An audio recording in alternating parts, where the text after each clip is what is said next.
Бүгін Қазақ СССР-ның еңбек сіңірген мұғалімі Молдабекова Разия Асқарқызы көзі тірі болса 95 жасқа толар еді. Еңбек ардагерінің туған күні қарсаңында әріптестері мен облыс ұстаздары онлайн форматта бас қосты. Ұстаздар симпозиумының негізгі мақсаты қазақ тілі мен әдебиеті пәнін тереңдетіп оқыту жолын қарастыру. Толығырақ келесі сюжетте.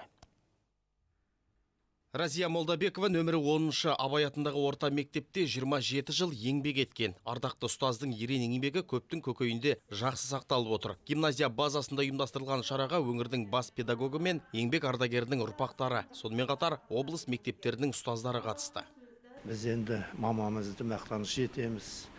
Біз семьяда өзіміз 5 баламыз. Енді мамамыз бізге өте ыстық болады.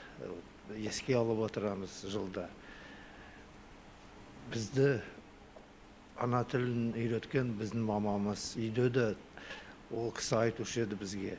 Тек қана қазақша сөйлеңдер балалар, орысша үйренесіңдер, қазақ тілін білу керек деп.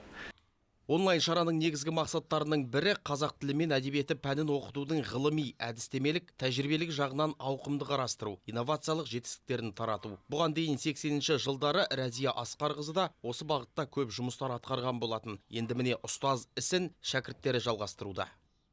Бүгінгі форум бірнеше кезеңнен тұрады. Соның біріншісі ол эксперттік симпозиум. Бұл басқа конференция, семинарларға ұқсамайды. Бұл жерде қазақ тілімен оқытудың өзекті мәселелерін ғалымдар, майталман ұстаздар, жас мамандар, қоғам өкілдері бірлесе отырып талқылап, ортақ қарар қабылдайтын болады.